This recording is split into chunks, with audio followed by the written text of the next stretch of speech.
Pulau Belitung merupakan sebuah pulau di lepas pantai timur Sumatera, Indonesia. Di Pulau Belitung terdapat sebuah desa yang sebagian besar penduduknya berprofesi sebagai nelayan. Desa tersebut bernama Desa Tanjung Binga.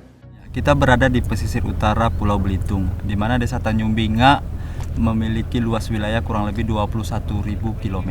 Mayoritas penduduk Tanjung Binga itu kurang lebih 90% itu profesinya adalah nelayan. Dengan berbagai macam dan bidang alat tangkap maupun bidang produksi. Jadi macam-macam nelayan di sini. Ada yang nelayan kecil, sedang, dan sampai nelayan yang agak lumayan besar.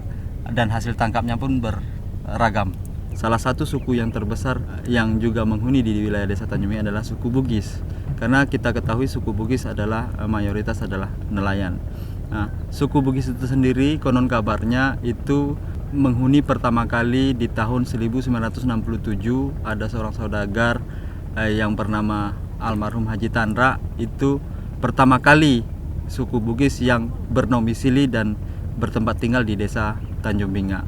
Nah, seiring berjalannya waktu, beliau mengajak saudara-saudaranya, kerabat-kerabatnya untuk sama-sama mencari nafkah di wilayah Belitung, yaitu di Desa Tanjung Binga.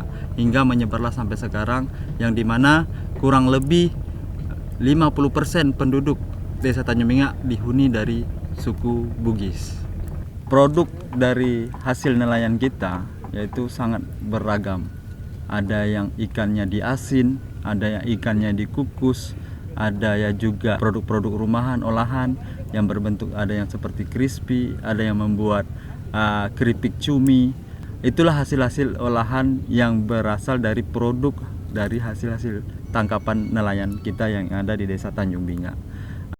Seiringnya jalan, karena Desa Tanjung Binga juga adalah masuk dari destinasi wisata yang ada di Belitung ini, maka dari itu nelayan dan kepariwisataan ini sejalan.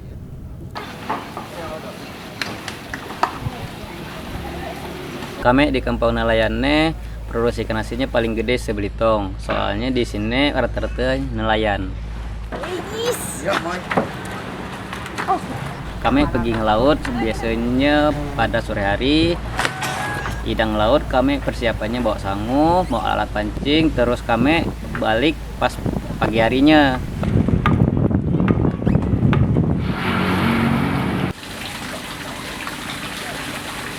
Pagi harinya ini ikan segar langsung dipasarkan ke perai.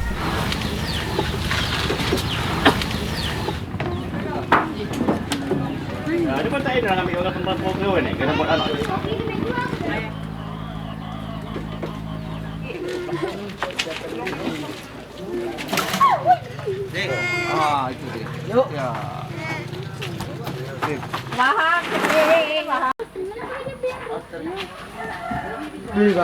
Pas pagi harinya kami ngasihin ikan asin. Di kampung nelayan ini ada dua macam jenis pengasinan.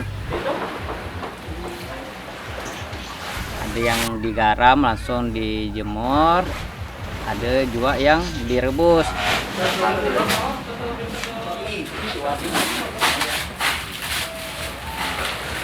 Sebelum direbus, ikan asin ini dicuci dulu.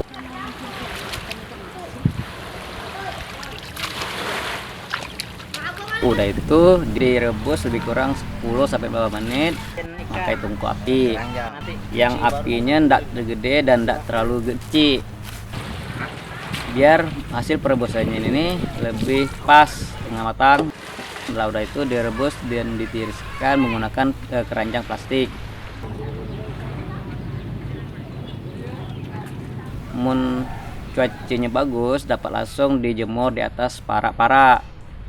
Biasanya yang dijemur tuh ibu-ibu yang begawainya.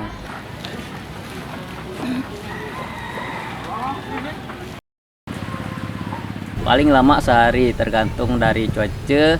Makin terik mataharinya makin cepat pengeringannya. Kalau cuacanya mendung, proses pengeringannya lebih kurang biasanya 2-3 hari.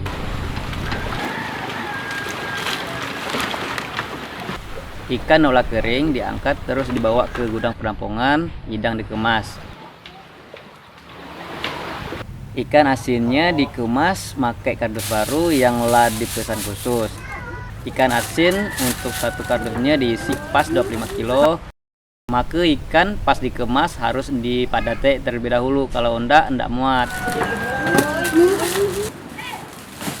Udah itu ikan asin yang di dalam kardus lah kuang diambil atau dijual ke tengkulak ataupun bos-bos yang lah siap di pasar seputar Belitung ataupun dibawa ke luar Belitung.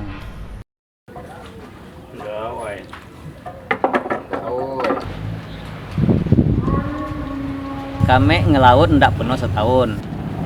Biasanya dari bulan 12 sampai bulan 2 ndak pergi ngelaut, soalnya cuaca kurang bagus, ombak gede dan bulan terang. Jadi kami cari-cari gawe yang ada di darat. Terus mana? Terus itu tulangnya. Terus bisa tulangnya. Seni?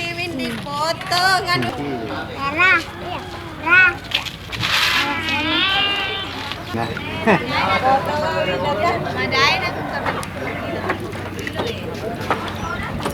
Nelayan di sini banyak yang ngagi ngandale faktor-faktor dari alam.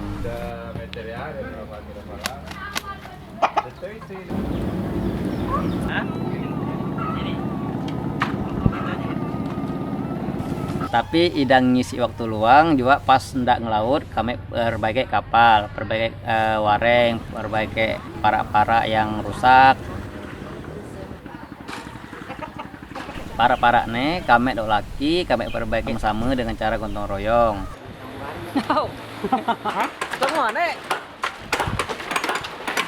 Budayaan gotong royong di kampung ini nih benar-benar kental. Jadi tetangga-tetangga di sekitar sini saling membantu para-para untuk sama-sama membenari.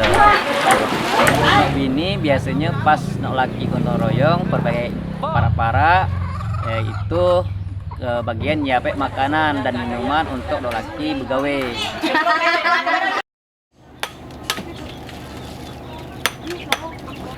Mun laki ndak ngelaut kan gotong royong biasanya ibu-ibu ngurus aktivitas ibu rumah tangga seperti biasa dan ngurus anak, pejange ngobrol dengan tetangga-tetangga lainnya. Yang ngisi waktu luang sebagian nelayannya ada yang punya keahlian muat kapal. Itu buat kapalnya sendiri, alat yang digunakan dan bahan yang dipakai adalah dari kampung ini sendiri.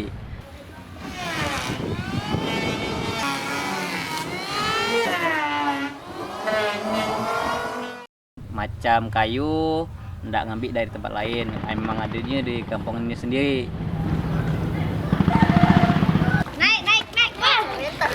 Jadi kegiatan kehidupan di kampung nelayan ini kayak gitulah setiap hari, setiap bulan, setiap tahun, ndak pernah berubah. Pesan dari kami warga nelayan mengimbau ke wisatawan nak nganyau ke kampung nelayan ini di Desa Tanjung-Binga, jaga laut terutama terumbu karang. Kami juga mengimbaukan kawan-kawan nelayan nih yang biasa ngelaut juga, kita sama-sama lah menjaga laut kita, menjaga mata pencarian kita. Semakin terumbu karang bagus, ikan itu semakin dekat sama pinggir pantai. Laut kita bagus, karang kita bagus, ikan pun semakin banyak. Dengan tidak adanya pencemaran atau perusakan, maka kehidupan kita akan sejahtera ke depannya.